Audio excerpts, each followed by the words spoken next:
ಮಿತ್ರರೇ ನಮಸ್ಕಾರ. ಮಿತ್ರರೇ, ಜಗತ್ತಿನಲ್ಲಿ ಈಗಿರುವಂತಹ ಯುದ್ಧ ಭೀತಿಗಳು ಸಾಲದು ಅಂತ ಹೇಳಿ ಚೈನಾ ಹೊಸ ಹೊಸ ತಲೆಬಿಸಿಗಳನ್ನು ತಂದಿಡ್ತಾ ಇದೆ. ಈಗ ಚೈನಾ ಏನು ಮಾಡಿದೆಯಪ್ಪ ಅಂತಂದರೆ, ಜರ್ಮನಿಯ ಒಂದು ಮಿಲಿಟರಿ ಏರ್ಕ್ರಾಫ್ಟನ್ನು ತನ್ನ ಲೇಸರ್ ವೆಪನ್ ಮೂಲಕವಾಗಿ ದಾಳಿ ಮಾಡಿದೆ. ಹಾಗೆ ನೋಡೋಕೆ ಹೋದರೆ ಚೈನಾಗೂ ಜರ್ಮನಿಗೂ ಯಾವುದೇ ರೀತಿಯಲ್ಲೂ ದ್ವೇಷ ಇಲ್ಲ, ಇಬ್ಬರ ನಡುವೆ ಯಾವುದೇ ಶತ್ರುತ್ವ ಇಲ್ಲ. ಆದರೂ ಕೂಡ ಸಮುದ್ರದಲ್ಲಿ ಸಾಗ್ತಾ ಇದ್ದಂಥ ಚೈನಾದ ಒಂದು ನೇವಲ್ ವೆಸಲ್ ಜರ್ಮನಿಯ ಏರ್ಕ್ರಾಫ್ಟ್ಗೆ ಹಾನಿ ಮಾಡಿದೆ. ಇದರಿಂದಾಗಿ ಜರ್ಮನಿ ಸಿಕ್ಕಾಪಟ್ಟೆ ಕ್ರೋಧಗೊಂಡಿದೆ. ಮಿತ್ರರೇ, ಇದೊಂದು ಬಹಳ ದೊಡ್ಡ ಬೆಳವಣಿಗೆ. ಚೈನಾ ಲಾಂಗ್ ಟರ್ಮ್ನ ತನ್ನದೊಂದು ಪ್ಲಾನ್ ಅನ್ನ ಸಾಕಾರಗೊಳಿಸೋದಕ್ಕೋಸ್ಕರವಾಗಿ ಈ ರೀತಿಯ ಒಂದು ದಾಳಿಯನ್ನ ಮಾಡಿದೆ. ಇದು ಮುಂದೆ ಜಿಯೋಪೊಲಿಟಿಕಲಿ ಅನೇಕ ಬೆಳವಣಿಗೆಗಳಿಗೂ ಕೂಡ ಕಾರಣವಾಗುತ್ತೆ.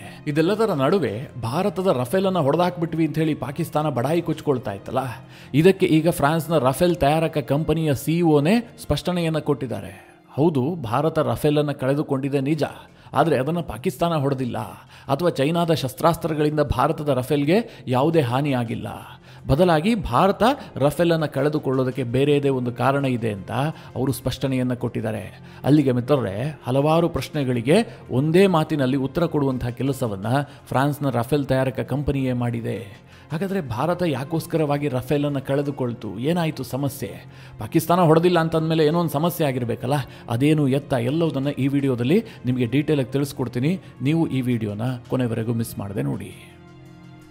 ಮೊದಲಿಗೆ ನಿಮಗೆ ಈ ಚೀನಾದ ಕುತಂತ್ರದ ಬಗ್ಗೆ ಹೇಳ್ತೀನಿ. ಜರ್ಮನಿಯ ವಾಯುಸೇನೆಗೆ ಸೇರಿದಂಥ ಒಂದು ಏರ್ಕ್ರಾಫ್ಟ್ ಬಾಬಲ್ ಮಂದೇಬ್ ಬಳಿಯಲ್ಲಿ ಸಂಚಾರ ನಡೆಸ್ತಾ ಇತ್ತು. ಈ ಬಾಬಲ್ ಮಂದೇಬ್ ಅನ್ನುವಂಥದ್ದು ಒಂದು ಜಲಸಂಧಿ. ಅಲ್ಲಿ ಜರ್ಮನಿಯ ಏರ್ಕ್ರಾಫ್ಟ್ ಹಾರುವಂತಹ ಸಂದರ್ಭದಲ್ಲಿ ಇದ್ದಕ್ಕಿದ್ದಂತೆ ಅದರ ಮೇಲೆ ಲೇಸರ್ ಅಟ್ಯಾಕ್ ಆಗುತ್ತೆ. ಇನ್ನೇನು ಫ್ಲೈಟ್ ಕ್ರಾಶ್ ಆಗುವ ಹಂತದಲ್ಲಿತ್ತು, ಆದರೆ ಪೈಲಟ್ನ ಒಂದು ಮುಂಜಾಗರೂಕತೆ ಇರಬಹುದು ಅಥವಾ ಆತನ ಚಾಕಚಕ್ಯತೆಯ ಕಾರಣದಿಂದಾಗಿ ಅದು ಕ್ರಾಶ್ ಆಗಿಲ್ಲ, ಕ್ರಾಶ್ನಿಂದ ಬಚಾವಾಗಿದೆ. ಬಳಿಕ ಜರ್ಮನಿ ಇದ್ರ ಬಗ್ಗೆ ತನಿಖೆ ಕೈಗೊಳ್ತು. ಯಾಕೆಂದ್ರೆ ಬಾಬಲ್ ಮಂದೇಬ್ ಬಳಿಯಲ್ಲಿ ಯಾರು ಈ ದಾಳಿಯನ್ನ ಮಾಡಿದ್ದಿರಬಹುದು, ಏನಾದರೂ ಹೂತಿಗಳು ಮಾಡಿದ್ರ ಅಥವಾ ಇರಾನ್ ಏನಾದರೂ ದಾಳಿ ಮಾಡ್ತಾ, ಇದೆಲ್ಲದರ ಬಗ್ಗೆ ಜರ್ಮನಿ ತನಿಖೆ ಕೈಗೊಳ್ತು. ಆಗ ಗೊತ್ತಾಗಿದ್ದೇನು ಕೇಳಿದ್ರೆ, ಈ ಬಾಬಲ್ ಮಂದೇಬ್ ಬಳಿಯಲ್ಲಿ ದಾಳಿ ಮಾಡಿದ್ದು ಚೈನಾದ ಒಂದು ನೇವಲ್ ವೆಸಲ್.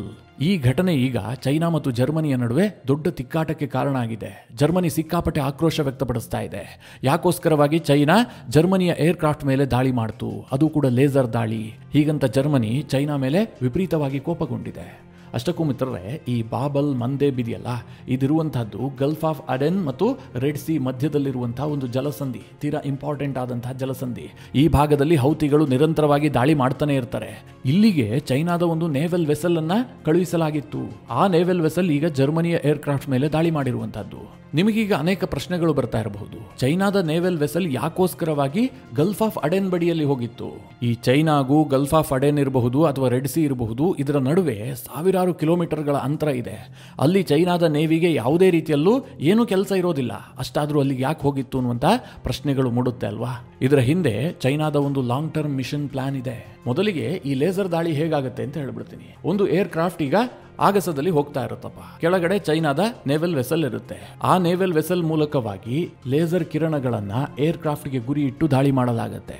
ಇಲ್ಲಿ ಏರ್ಕ್ರಾಫ್ಟ್ಗೆ ನೇರವಾಗಿ ಲೇಸರ್ ಕಿರಣಗಳು ಹಾನಿ ಮಾಡದೇ ಇದ್ರೂ ಕೂಡ ಮುಖ್ಯವಾಗಿ ಅಲ್ಲಿ ಪೈಲಟ್ ಅನ್ನೇ ಗುರಿಯಾಗಿಸಿ ದಾಳಿ ಮಾಡಲಾಗ್ತಾ ಇರುತ್ತೆ. ಪೈಲಟ್ ಇರ್ತಾರಲ್ಲ, ಅವರಿಗೊಂದು ವ್ಯೂ ಪಾಯಿಂಟ್ ಇರುತ್ತೆ, ಮುಂದೆ ನೋಡಿ ಚಲಾಯಿಸ್ತಾ ಇರ್ತಾರಲ್ಲ, ಆ ಭಾಗಕ್ಕೆ ಲೇಸರ್ ಕಿರಣಗಳ ಮೂಲಕವಾಗಿ ದಾಳಿ ಮಾಡಲಾಗುತ್ತೆ. ಆಗ ಪೈಲಟ್ಗೆ ಮುಂದೆ ಏನಾಗ್ತಾ ಇದೆ ಅಂತ ಗೊತ್ತಾಗೋದಿಲ್ಲ, ಕಂಪ್ಲೀಟ್ ಬ್ಲಾಂಕ್ ಆಗ್ಬಿಡುತ್ತೆ. ಆಗ ಪೈಲಟ್ ಟೋಟಲಿ ಪ್ಯಾನಿಕ್ಗೆ ಒಳಗಾಗ್ಬಿಡ್ತಾನೆ. ಹೀಗಾದಂತಹ ಸಂದರ್ಭದಲ್ಲಿ ಆ ಏರ್ಕ್ರಾಫ್ಟ್ ಕ್ರಾಶ್ ಆಗುವಂತ ಸಾಧ್ಯತೆಗಳೇ ಜಾಸ್ತಿ ಇರುತ್ತೆ. ನಿಮಗೊಂದು 3-4 ನಿಮಿಷಗಳ ಕಾಲ ಕಂಪ್ಲೀಟ್ ಆಗಿ ಬ್ಲಾಂಕ್ ಆಯಿತು ಅಂತಂದ್ರೆ ಪೈಲಟ್ಗೆ ಏನಾಗ್ತಾ ಇದೆ ಏನು ಎಂತೂ ಗೊತ್ತಾಗೋದಿಲ್ಲ. ಆಗಸದಲ್ಲಿದ್ದಂತಹ ಸಂದರ್ಭದಲ್ಲಿ ಹಾಗಾದ್ರೆ ಯೋಚನೆ ಮಾಡಿ ಯಾವ ಪರಿಸ್ಥಿತಿ ನಿರ್ಮಾಣ ಆಗಬಹುದು ಅಂತ. ಈಗ ಜರ್ಮನಿ ಕೂಡ ತನ್ನ ಸ್ಟೇಟ್ಮೆಂಟ್ ನಲ್ಲಿ ಅದನ್ನೇ ಹೇಳಿದೆ. ಚೈನಾದ ಈ ಲೇಸರ್ ಅಟ್ಯಾಕ್ ನಿಂದಾಗಿ ನಮ್ಮ ಪೈಲಟ್ಗೆ ಸಾಕಷ್ಟು ಗೊಂದಲ ಉಂಟಾಗಿತ್ತು, ಇದರಿಂದಾಗಿ ವಿಮಾನ ಕ್ರಾಶ್ ಆಗುವ ಹಂತಕ್ಕೆ ಬಂದಿತ್ತು. ಚೈನಾದ ಈ ದಾಳಿಯಿಂದಾಗಿ ನಮ್ಮ ಪೈಲಟ್ ಇರಬಹುದು ಅಥವಾ ಅದರಲ್ಲಿದ್ದಂತಹ ಸೇನಾ ಸಿಬ್ಬಂದಿಗಳ ಜೀವಕ್ಕೆ ಅಪಾಯ ಉಂಟಾಗಿತ್ತು. ಹೀಗಂತ ಜರ್ಮನಿ ಖಾರವಾದಂತಹ ಪ್ರತಿಕ್ರಿಯೆ ಕೊಟ್ಟಿದೆ. ಹಾಗಾದ್ರೆ ಚೈನಾ ಯಾಕೋಸ್ಕರವಾಗಿ ಜರ್ಮನಿಯ ಏರ್ಕ್ರಾಫ್ಟ್ ಅನ್ನು ಗುರಿಯಾಗಿಸಿ ದಾಳಿ ಮಾಡ್ತು ಕೇಳಿದ್ರೆ, ಚೈನಾ ಇಲ್ಲಿ ಟೆಸ್ಟ್ ಮಾಡ್ತಾ ಇದೆ. ಇದೇ ಚೈನಾ ಈ ಹಿಂದೆ ಆಸ್ಟ್ರೇಲಿಯಾದ ಏರ್ಕ್ರಾಫ್ಟ್ ಮೇಲೂ ಕೂಡ ಇದೇ ರೀತಿಯ ಪ್ರಯೋಗವನ್ನು ಮಾಡಿತ್ತು. ಆಸ್ಟ್ರೇಲಿಯಾ ಇದಕ್ಕೆ ತೀವ್ರವಾಗಿ ಪ್ರತಿರೋಧವನ್ನು ಒಡ್ಡಿತ್ತು. ಈ ದಾಳಿಗೆ ನಾವು ಪ್ರತಿಕಾರವನ್ನು ತೀರಿಸಿಕೊಳ್ತೀವಿ ಅಂತ ಆಸ್ಟ್ರೇಲಿಯಾ ದೊಡ್ಡ ದೊಡ್ಡ ಮಾತುಗಳನ್ನಾಡಿತ್ತು.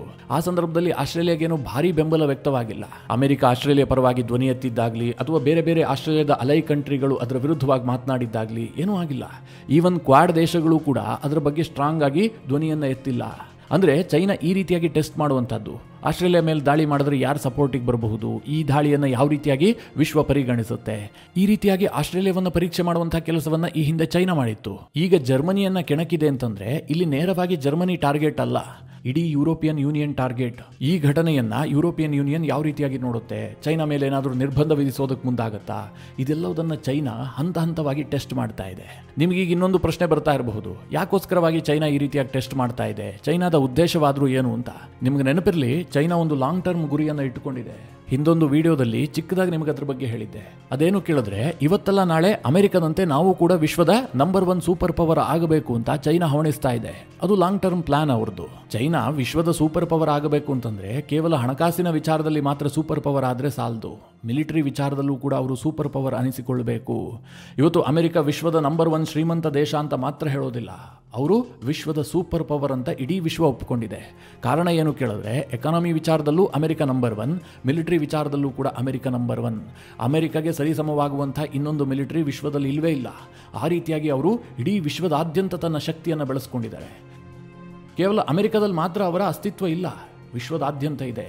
ಎಲ್ಲಿ ಹೋದರೂ ಅಮೆರಿಕದ ಬೇಸ್ಗಳಿದೆ. ಅದು ಜಪಾನ್ನಲ್ಲಿರಬಹುದು, ಸೌತ್ ಕೊರಿಯಾದಲ್ಲಿರಬಹುದು, ಮಿಡಲ್ ಈಸ್ಟ್ನಲ್ಲಿರಬಹುದು, ದಕ್ಷಿಣ ಅಮೆರಿಕ ಇರಬಹುದು, ಆಫ್ರಿಕಾ ಇರಬಹುದು. ಎಲ್ಲಿ ಹೋದರೂ ಕೂಡ ಅಮೆರಿಕದ ಅಸ್ತಿತ್ವ ನಿಮಗೆ ಕಾಣೋದಕ್ಕೆ ಸಿಗುತ್ತೆ. ಅಷ್ಟರ ಮಟ್ಟಿಗೆ ಅಮೆರಿಕ ಬೆಳೆದು ನಿಂತಿದೆ. ಇವತ್ತು ನೀವು ಸೂಪರ್ ಪವರ್ ಆಗಿದ್ದೀರಿ ಅಂತಂದ್ರೆ ಆ ರೀತಿಯ ಮಿಲಿಟರಿ ಪ್ರೆಸೆನ್ಸ್ ನಿಮಗೆ ಅವಶ್ಯಕತೆ ಇರುತ್ತೆ. ಕೇವಲ ನೀವು ಎಕಾನಮಿ ವಿಚಾರದಲ್ಲಿ ಸೂಪರ್ ಪವರ್ ಆಗ್ತೀನಿ ಅಂತಂದ್ರೆ ಅದು ಸಾಧ್ಯವೇ ಇಲ್ಲ. ಈಗ ನಿಮಗೆ ಚಿಕ್ಕದಾಗಿ ಉದಾಹರಣೆ ಕೊಡ್ತೀನಿ. ನಾಳೆ ಭಾರತ ಏನಾದರೂ ಒಂದು $25 ಟ್ರಿಲಿಯನ್ ಎಕಾನಮಿಯನ್ನು ಹೊಂದಿತು ಅಂತ ಅನ್ಕೊಳ್ಳಿ. ಅಂತಹ ಸಂದರ್ಭದಲ್ಲಿ ಭಾರತದಲ್ಲಿ ಯಾವುದೇ ಮಿಲಿಟರಿ ಶಕ್ತಿ ಇಲ್ಲಪ್ಪ, ನಾವು ಎಕಾನಮಿಕಲಿ ಸಿಕ್ಕಾಪಟ್ಟೆ ಸೂಪರ್ ಪವರ್. ಆಗ ನಮ್ಮ ಎಕಾನಮಿ ಹಾಗೆ ಉಳಿಯುತ್ತೆ ಅಂತ ಅಂದುಕೊಂಡ್ರಾ? ಖಂಡಿತವಾಗ್ಲೂ ಇಲ್ಲ. ಆ ಎಕಾನಮಿಯನ್ನು ಉಳಿಸ್ಕೊಳ್ಳೋದಕ್ಕೆ ನಮ್ಮ ಬಳಿಯಲ್ಲಿ ಅಷ್ಟೇ ಸಾಮರ್ಥ್ಯದ ಮಿಲಿಟರಿ ಶಕ್ತಿಯೂ ಕೂಡ ಬೇಕಾಗತ್ತೆ. ನಾವು ಒಂದು 25 ಟ್ರಿಲಿಯನ್ ಎಕಾನಮಿ ಹೊಂದಿದಂತಹ ಸಂದರ್ಭದಲ್ಲಿ ಚೈನಾ ನಮ್ಮ ಮೇಲೆ ದಾಳಿ ಮಾಡಿದ್ದೆ ಆದರೆ ರಾತ್ರಿ ಬೆಳಗಾಗುವಷ್ಟರಲ್ಲಿ ನಮ್ಮ ಎಕಾನಮಿ ಹಿಮಗಡ್ಡೆಯಂತೆ ಕರಗಿ ಹೋಗ್ಬಿಟ್ಟಿರುತ್ತೆ. ಎಲ್ಲ ಇನ್ವೆಸ್ಟ್ಮೆಂಟ್ಗಳು ವಾಪಸ್ ಹೋಗ್ತವೆ. ಭಾರತದಲ್ಲಿ ಒಂದು ರೀತಿಯ ಅಸ್ಥಿರತೆ ನಿರ್ಮಾಣ ಆಗ್ಬಿಡುತ್ತೆ.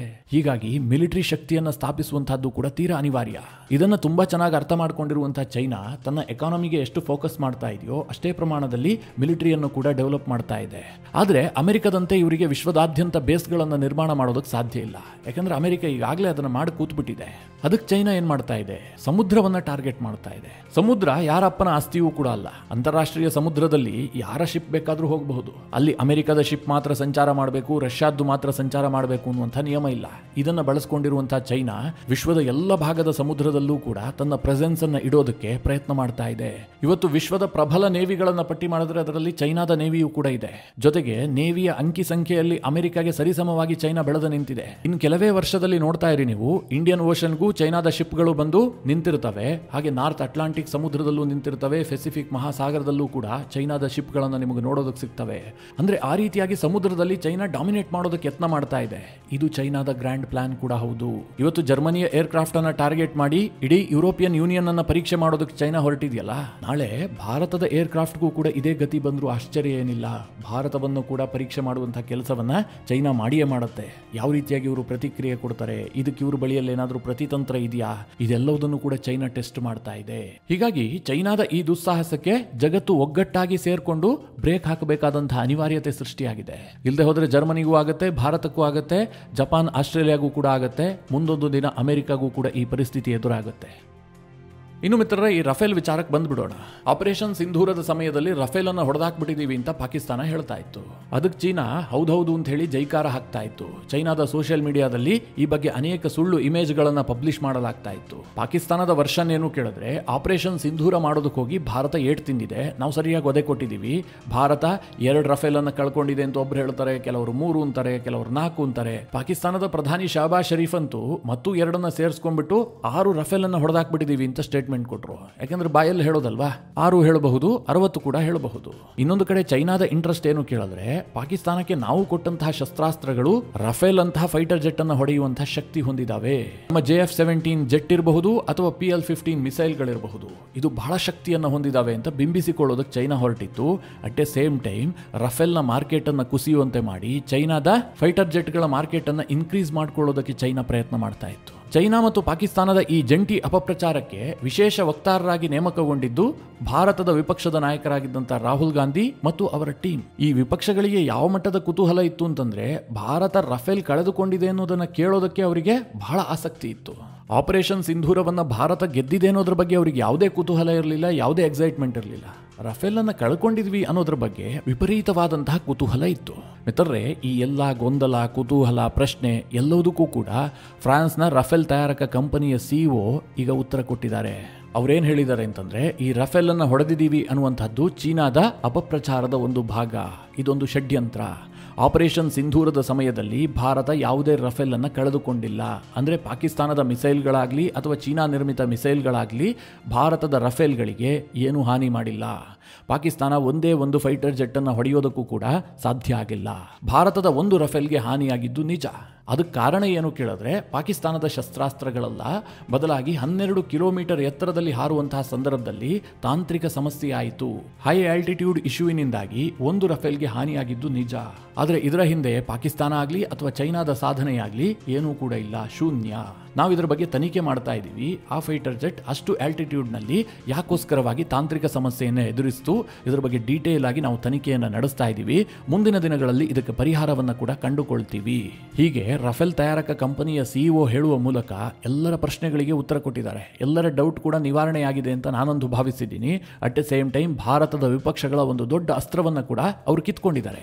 ಯಾಕೆ ಕೇಳಿದ್ರೆ, ಇದೇ ವಿಪಕ್ಷಗಳು ಏನು ಪ್ರಶ್ನೆ ಮಾಡ್ತಾ ಇದ್ವು, ಭಾರತದ ತಂತ್ರಗಾರಿಕೆಯ ವಿಫಲತೆಯ ಕಾರಣದಿಂದಾಗಿ ನಮ್ಮ ರಫೇಲ್ಗಳು ಉರುಳಿದ್ವು, ಪಾಕಿಸ್ತಾನ ಹೊಡೆದಾಕ್ಬಿಟ್ಟಿದೆ, ಇದಕ್ಕೆ ಭಾರತದ ಮೋದಿ ಸರ್ಕಾರ ಕಾರಣ, ಈ ರೀತಿಯಾಗಿ ಬಿಂಬಿಸೋದಕ್ಕೆ ಯತ್ನ ಮಾಡ್ತಾ ಇದ್ವು. ವಿಶೇಷ ಅಧಿವೇಶನವನ್ನು ಕರೆದುಬಿಟ್ಟು ದಿನಗಟ್ಟಲೆ ಚರ್ಚೆ ಮಾಡಬೇಕು ಅಂತ ಅವರು ಡಿಮ್ಯಾಂಡ್ ಕೂಡ ಮಾಡ್ತಾ ಇದ್ರು. ಇನ್ನೇನು ಅಧಿವೇಶನ ಕೂಡ ಆರಂಭ ಆಗೋದಕ್ಕಿದೆ, ಆ ಸಂದರ್ಭದಲ್ಲಿ ದೊಡ್ಡ ಹಂಗಾಮವನ್ನೇ ಸೃಷ್ಟಿ ಮಾಡ್ತಾ ಇದ್ರು.